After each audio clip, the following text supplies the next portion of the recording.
अस्सलाम वालेकुम गाइस। सबसे पहले मेरी तरफ से आप सब मेरे देखने वाले मुसलमान भाइयों और बहनों को दिली ईद मुबारक। Today I've combined 3 multiple video lessons for you guys, and this merged video is all about simple tenses: present simple, past simple and future simple. So if you are really very interested, continue watching this lesson.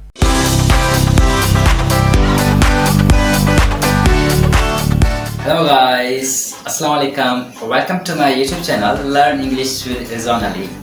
Today I'm gonna teach you about simple present tense. You can say present indefinite tense, or you can say present simple tense. Okay, so before video देखने से पहले make sure to subscribe my channel and like my video. Okay, so let's talk about simple present tense. I will teach you how and when to use simple present tense. Okay, so let's talk about a simple present tense. Today the first point, it's used for the habitual or repeated actions.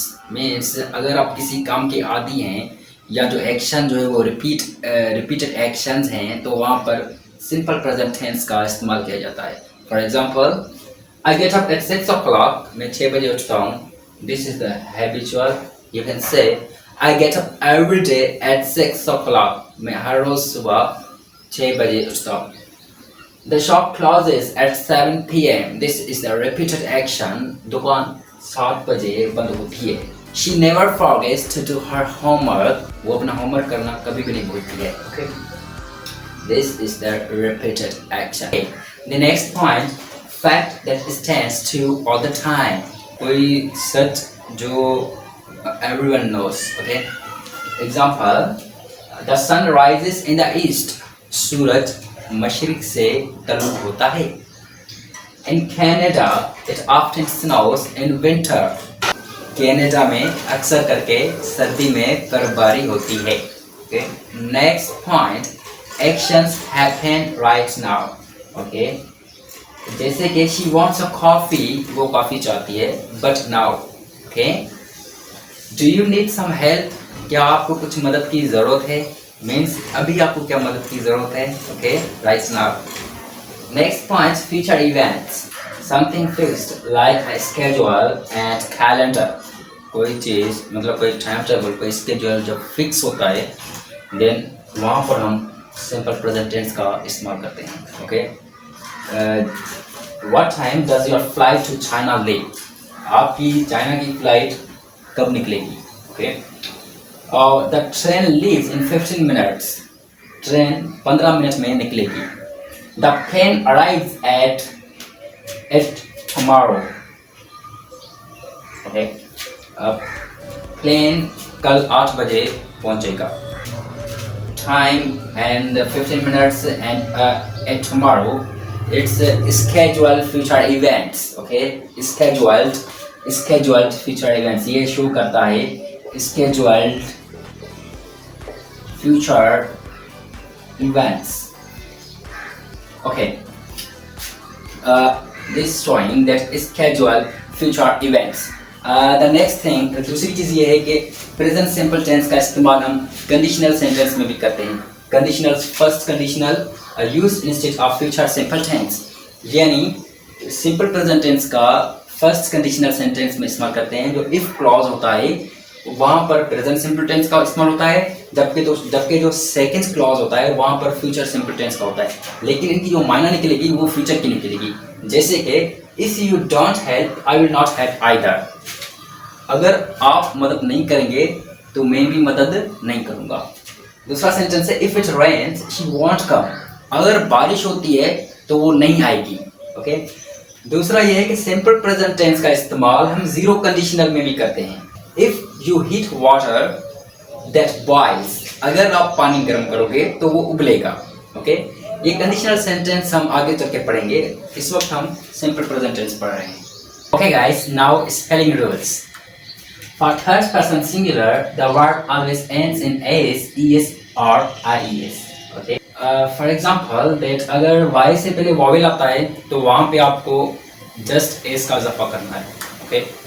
जैसे कि यहाँ पर play है, y से पहले ए vowel आ रहा है, तो आप जब थर्ड पर्सन सिंगुलर का कोई भी सेंटेंस प्रेजेंट सिंपल टेंस में बनाएंगे अफर्मेटिव वर्ब का, वहाँ पे आप S E S I S का इजाफा करेंगे, लेकिन यहाँ पर जब अगर वाई से पहले कोई वावेल आता है तो वहाँ पे आपको सिर्फ एस का इजाफा करना है। जैसे कि प्ले है तो प्लेज होगा, for example she plays cricket. Okay, next word है कन्वे, वाई से पहले ई वावेल आ रहा है, इसके लिए यहाँ पर हम एस पुट करेंगे। ओके, ठीक उसी तरह वाई से पहले यहाँ पर वावेल आ रहा है तो यहाँ पर भी आप एस का इजाफा करेंगे। दूसरा रूल ये है कि कॉन्सोनेंट, अगर वाई से पहले कॉन्सोनेंट आता है तो वहां पे आप आई ई एस का इजाफा करते हैं। ठीक है, जैसे कि स्टडी है तो वाई से पहले डी जो है वो कॉन्सोनेंट है, तो डी अगर कॉन्सोनेंट है तो यहाँ पर स्टडी है तो डी जो है वो कॉन्सोनेंट है, तो ये होगा स्टडीज। ओके, स्टडीज होगा। ट्राई है, वाई से पहले आर आ रहा है और आर जो है वो कॉन्सोनेंट है, तो इसी वजह से ये वर्ब जो है अगर आप थर्ड पर्सन के साथ यूज कर रहे हैं तो यहाँ पर ये होगा ट्राइज, टी आर आई ई एस। ओके, ठीक इसी तरह वाई से पहले आर आ रहा है तो आर कॉन्सोनेंट है, तो यहाँ पे ये अगर थर्ड पर्सन सिंगुलर के साथ इस्तेमाल कर रहे हैं तो यहाँ पर होगा फ्राइज, एफ आर आई ई एस। ओके, तो डिनाई है तो वाई से पहले एन आ रहा है तो एन क्या है, एन कॉन्सोनेंट है, तो यहाँ पर भी डिनाई से डिनाइज होगा। ये हम ये बना रहे हैं आई एस। अभी हम ई एस की तरफ आएंगे कि ई एस हम कहाँ पे लगाते हैं। Okay, add E S for the verbs that end S S, S H, C H, T C H, X and O, यानी कि अगर वर्ब के आखिर में एस एस आता है तो वहां पर आप ईएस का इजाफा करेंगे। ठीक है, जैसे कि ड्रेस है तो यहाँ पे डबल एस आ रहा है तो यहाँ पर आप इजाफा करेंगे ईएस का, ड्रेसेस।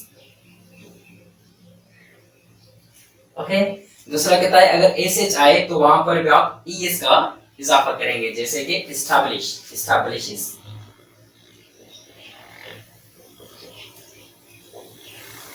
ठीक है, और ये कह रहा है सी एच, अगर वर्ब के आगे में सी एच आए तो वहां पर भी आप ई एस का इजाफा करते हैं। अटैच, सी एच आ रहा है तो अटैचेस। ओके,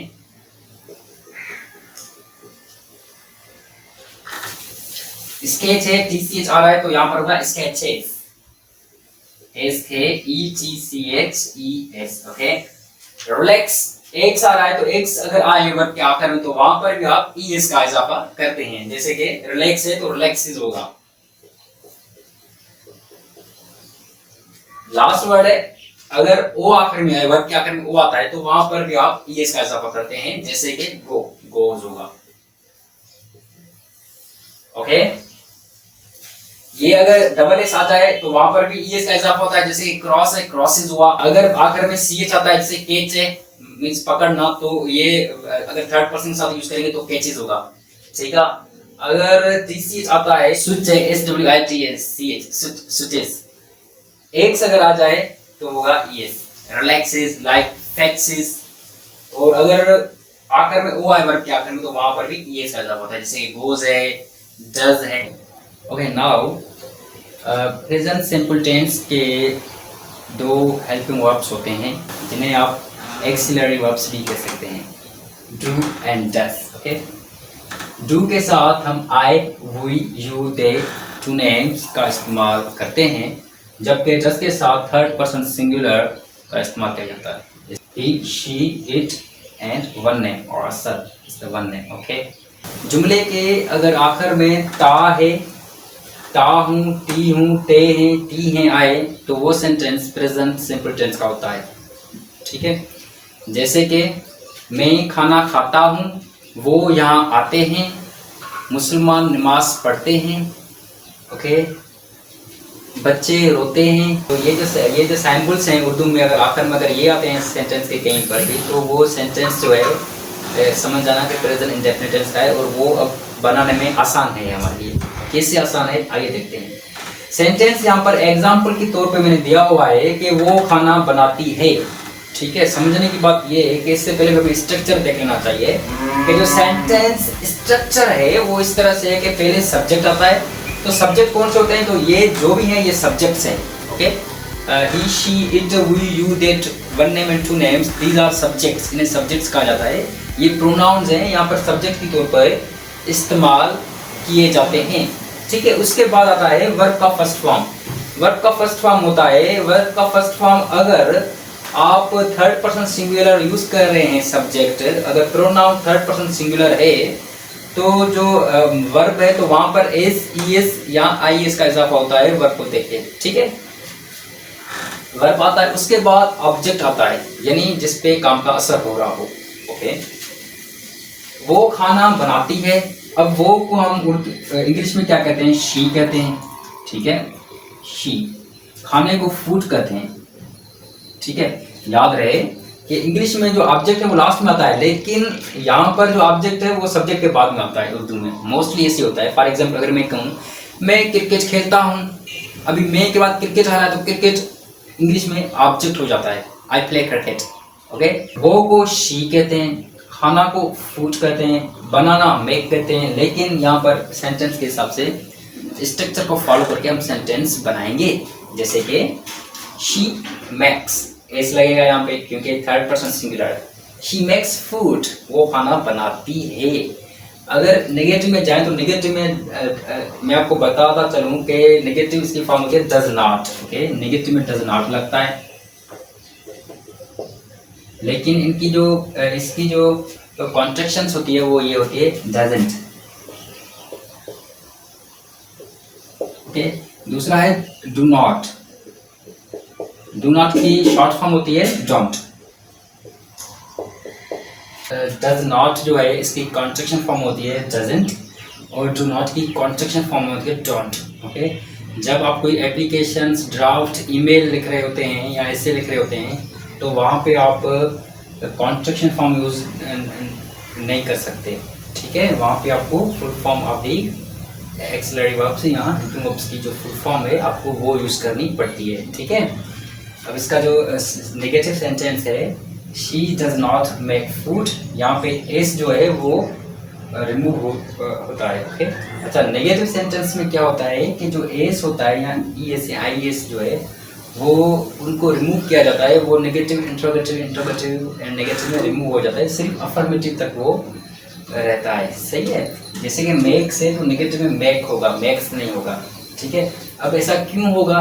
क्योंकि जो हेल्पिंग वर्ब है उसके आखिर में ईएस आ रहा है ऑलरेडी। ठीक है, तो इसी वजह से यहाँ पर ईएस नहीं आएगा। शी डजंट मेक फूड, वो खाना नहीं बनाती है। डज, यहाँ पर भी एस आ रहा है तो यहाँ पर ई नहीं, एस नहीं आएगा। ठीक है, डज शी मेक फूड, क्या वो खाना बनाती है? Okay, does she not make food, क्या वो खाना नहीं बनाती है? ठीक है, अभी प्रैक्टिस करते हैं। ही राइट्स अ लेटर, वो खत लिखता है। ओके, मैं खत लिखता हूँ, आई राइट अ लेटर। मैं खत नहीं लिखता हूँ, I do not write a letter. She does not drive a car. Children play cricket in the ground, I help my friends. Hey there, Assalamu alaikum. I'm Rizwan Ali from Learn English with Rizwan Ali. Today I'm going to be talking about simple past tense. आज का topic बहुत ही interesting है। आपसे गुजारिश है कि आप शुरू से आखिर तक वीडियो को जरूर देखना। Okay? You will learn a lot from today's lesson. So let's talk about simple past tense. आइए शुरू करते हैं आज का topic. An action that occurred just a little while back. ऐसा काम जो कुछ ही देर पहले या थोड़ी देर पहले हुआ था। Okay, We met him at the market. हम इससे मार्केट में मिले। ओके, मार्केट में मिले यानी a little while back और a little while ago हम इससे मार्केट में मिले। Next point, an action completed at a particular time in the past. It often occurs with adverb of time. ऐसा काम जो मखसूस वक्त में, माजी में खत्म हुआ था, ये अक्सर करके एडवर्ब ऑफ टाइम के साथ इस्तेमाल होता है। Okay, I went to China last year. गुज़िश्ता साल में चाइना गया। ओके, लास्ट ईयर जो है यहाँ पे वो एडवर्ब ऑफ टाइम है। ओके, याद रहे कि जो एडवर्ब ऑफ टाइम है वो हम सब्जेक्ट से पहले भी लगा सकते हैं। ओके, जैसे कि last year I went to China, गुज़िश्ता साल में चाइना गया। Simple past is also used for the time duration. Okay, She lived in Japan for 3 years. वो 3 साल के लिए या वो 3 साल जापान में रही. ओके. ड्यूरेशन ऑफ टाइम जैसे कि for 3 years, for 2 months, all day. Okay. I spent my time with him all day. Fourth point है if something happened only once. Okay. यानी कोई ऐसा काम जो पहली बार हुआ, ठीक है, happened just for once. Okay. He met me in 2015. वो मुझसे 2015 में मिला. This means वो मुझसे एक बार ही मिला 2015 में, उसके बाद वो मुझसे नहीं मिला. Okay. The last point, habits that stopped in the past. आदत जो माजी में खत्म हुई थी. An alternative to used to or would. Okay. यानी कि माजी की हैबिट्स के लिए हम यूज टू और वुड का भी इस्तेमाल करते हैं. ठीक है. डिफरेंस क्या है इनमें, इस पे मैं एक अलग वीडियो बनाऊंगा. Okay. They went to the Kinzer every summer. वो हर गर्मा मौसम में किंजर पे जाते थे. Okay guys, now let's talk about the structure of sentence. Okay. ये पास्ट इंडेफिनिट टेंस में क्या होता है कि इसमें जो वर्ब की जो second form of the verb use होती है. ओके. और मैं आपको बताता चलूँ कि सिंपल पास्ट टेंस को आप पास्ट सिंपल टेंस भी कह सकते हैं, पास्ट इंडेफिनिट टेंस भी कह सकते हैं, या पास्ट पेरिटराइट टेंस भी कह सकते हैं. Past preterite tense. Okay. PRETERITE preterite. इसका मकसद है माजी मुत्तालिक. पहले सब्जेक्ट आता है, उसके बाद मेन वर्ब यानी second form of the verb, उसके बाद ऑब्जेक्ट आता है. ओके. सेंटेंस जो है उर्दू में वो अगर अलिफ पे खत्म हो, छोटी ये पे खत्म हो या बड़ी ये पे खत्म हो, तो वो सेंटेंस जो है पास्ट सिंपल टेंस का होता है.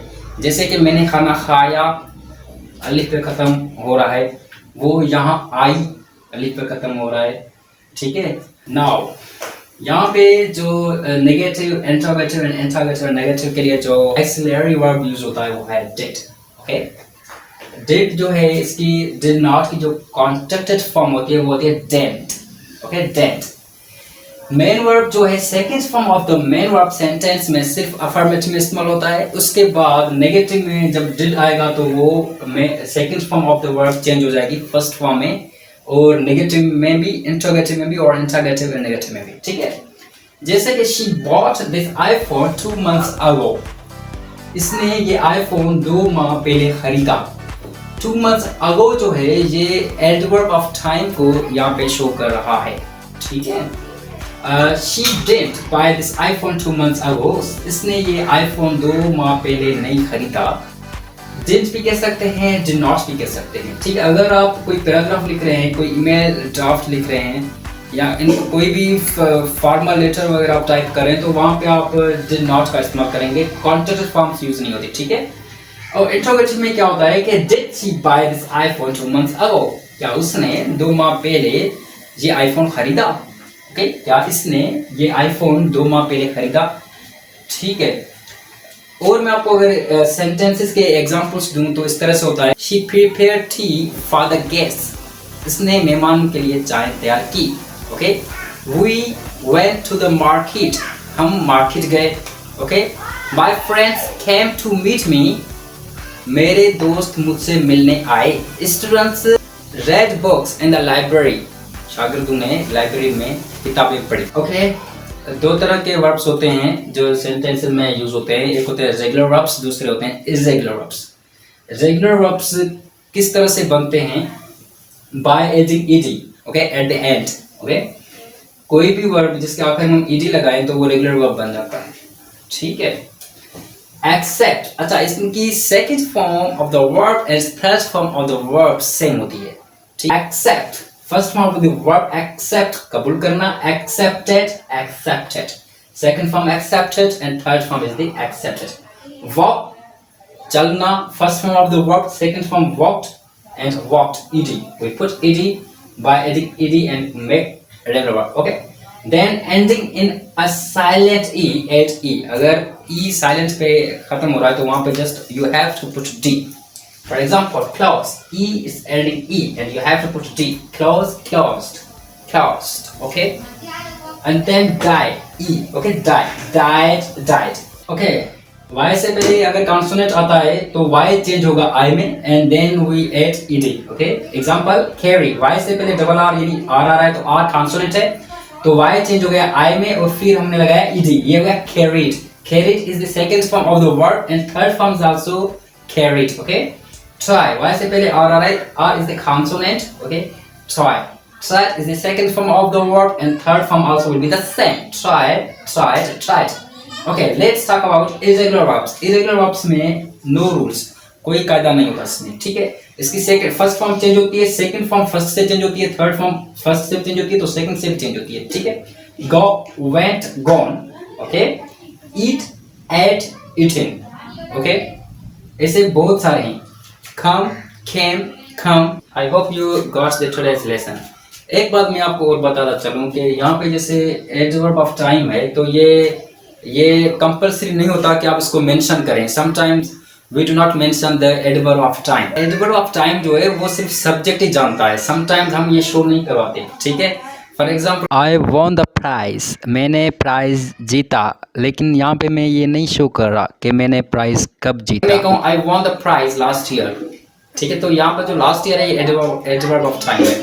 I put the mobile on the charge. मैंने मोबाइल चार्ज पे रखा. I didn't put the mobile on the charge. मैंने मोबाइल चार्ज पे नहीं रखा. Did I put the mobile on the charge? क्या मैंने मोबाइल चार्ज पे रखा. आप एडवर्ब ऑफ टाइम लगा भी सकते हैं.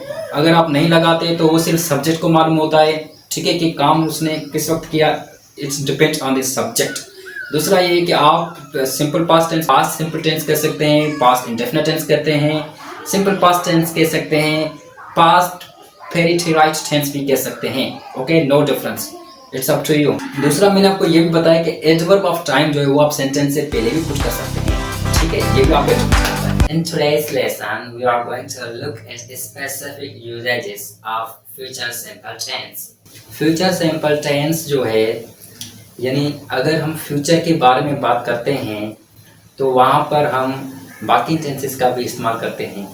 ठीक है. जैसे कि हम इस्तेमाल करते हैं प्रेजेंट इंडेफिनिट टेंस. मैंने प्रेजेंट सिंपल टेंस पे एक वीडियो बनाया था और मैंने आपको वहाँ पे समझाया था कि जो प्रेजेंट सिंपल टेंस है वो फ्यूचर स्केड्यूल के लिए भी इस्तेमाल होता है. ठीक है. और उसके अलावा फ्यूचर का इस्तेमाल हम एक फ्रेज है गोइंग टू का जब हम इस्तेमाल करते हैं तो वो भी फ्यूचर की माना निकालता है. ठीक है. इसके अलावा हम फ्यूचर के लिए प्रेजेंट कंटिन्यूअस टेंस का भी इस्तेमाल करते हैं. लेकिन आज जो हम पढ़ने जा रहे हैं वो है फ्यूचर सिंपल टेंस यानी कि use of will and shall. Okay. अगर जनरली देखा जाए तो मॉडर्न इंग्लिश में विल का यूज ज़्यादा होता है एज कम्पेयर टू शैल के. तो आइए शुरू करते हैं आज का मौजू फ्यूचर सिंपल टेंस. दोस्तों, फ्यूचर सिंपल टेंस जो है यूज होता है to express an action that will happen in the future. Okay. कोई ऐसा काम जो मुस्तकबिल में हो यानी अभी नहीं हुआ लेकिन मुस्तकबिल में हो. ठीक है. यूजेस क्या है इसका. थिंक और believe will occur in the future. ये यूज होता है आप अगर कुछ सोचते हैं, कोई बिलीव रखते हैं कि ये होने वाला है या ये होगा, तो वहाँ पर हम फ्यूचर सिंपल टेंस का इस्तेमाल करते हैं. और हम इस तरह भी कह सकते हैं कि ये जो फ्यूचर सिंपल टेंस है ये प्रिडिक्शन के लिए भी इस्तेमाल किया जाता है यानी पेशन गोई. Okay. I think he will participate in the conference. मुझे लगता है कि वो कॉन्फ्रेंस में शिरकत करेगा. I think, I believe. इनके अलावा आप और वर्ड्स भी यहाँ पे यूज कर सकते हैं जैसे कि I expect he will participate in conference. I'm sure he'll participate in conference. I believe that prices will rise. मुझे यकीन है कि कीमतें बढ़ेंगी. ओके. ये जो सेंटेंस है ये जाहिर करता है पेशन गोई यानी I'm sure that prices will rise. आप यहाँ पे इन अल्फाज का भी इस्तेमाल कर सकते हैं. ओके, आई थिंक की जगह पे आप इस तरह भी कह सकते हैं, like this. Okay, I am sure आप ये भी इस्तेमाल कर सकते हैं वर्ड आई एक्सपेक्ट। ओके, आप ये भी आई एम श्योर भी यूज कर सकते हैं। You can use I expect, he will participate in the conference. Second use ये है टू एक्सप्रेस विलिंगनेस। ओके, जब आप किसी काम करने के लिए राजी हो, ठीक है, उसको भी ये शो करता है। Will carry your luggage. Will means we will. Okay, ये will और shall का जो कॉन्ट्रैक्शन फॉर्म होता है या शॉर्ट फॉर्म हम कहें तो वो हम अपॉस्ट्रोफी के बाद डबल एल लगाते हैं, ठीक है। Will carry your luggage. हम आपका सामान उठाएंगे। ये ज़ाहिर करता है विलिंगनेस, यानी हम विलिंग हैं, हम रेडी हैं कि आपका सामान उठाएंगे, ठीक है। अगर बात की जाए अनविलिंगनेस की तो वहाँ पे नेगेटिव का इस्तेमाल होता है, यानी हम विलिंग नहीं हैं। जिस तरह से we won't carry your luggage, हम आपका सामान नहीं उठाएंगे। आप इस तरह से भी कह सकते हैं will not carry your luggage, okay, like this.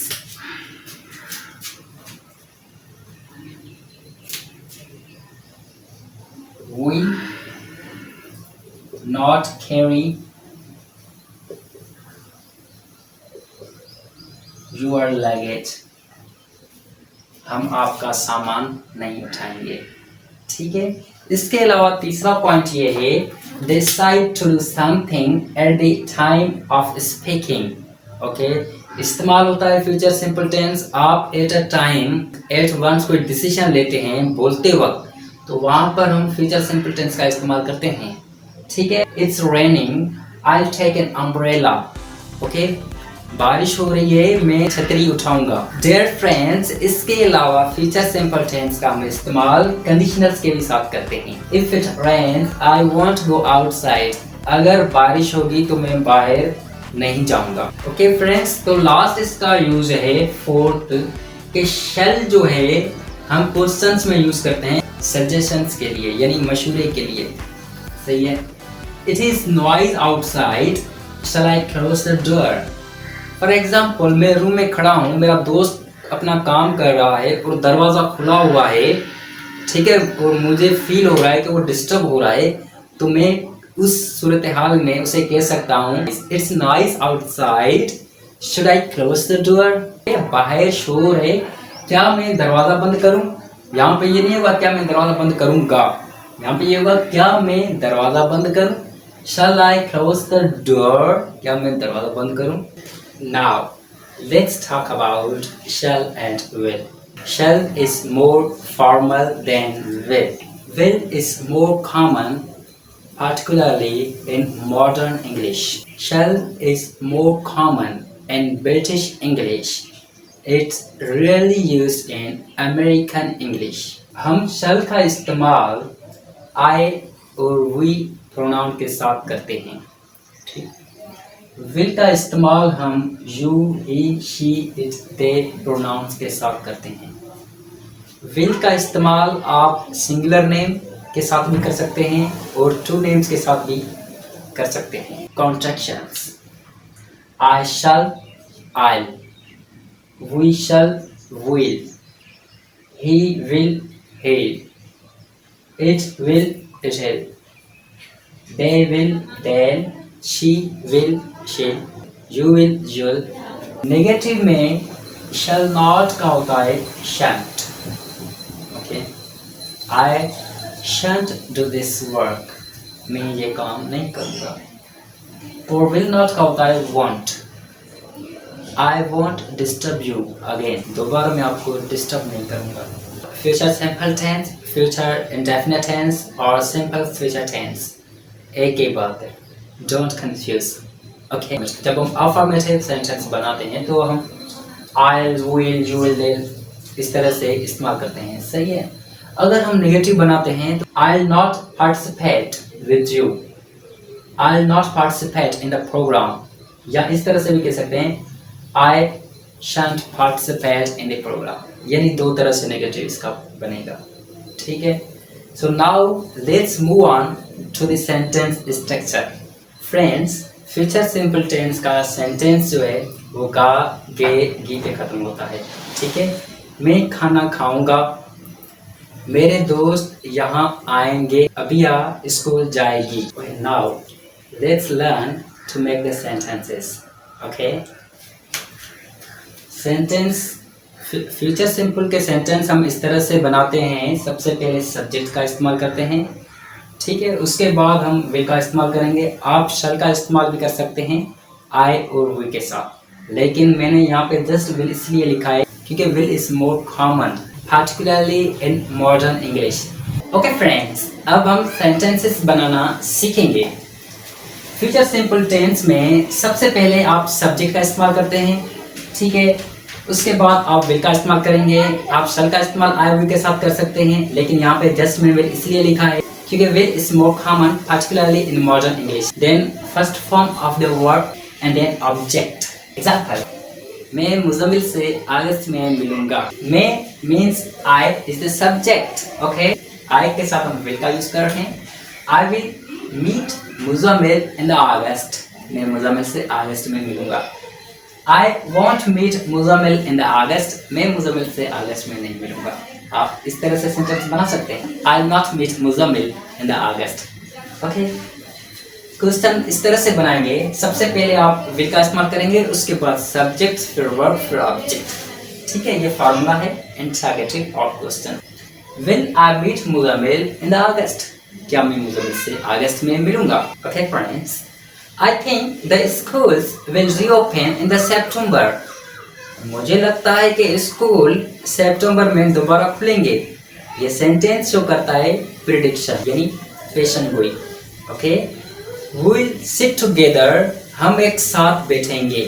they'll believe at you, वो आप पर एतमाद करेंगे या वो आप पे यकीन करेंगे। he'll keep your secret, वो आपका राज रखेगा। children will respect their teachers, बच्चे अपने टीचर्स की इज्जत करेंगे। we'll shake hands with guests, हम मेहमानों से हाथ मिलाएंगे। अगर आपने अब तक मेरा चैनल सब्सक्राइब नहीं किया तो प्लीज़ सब्सक्राइब कीजिए मेरा चैनल, लाइक कीजिए मेरी वीडियो और शेयर करें अपने दोस्तों में। Thank you so much. Allah हाफिज़।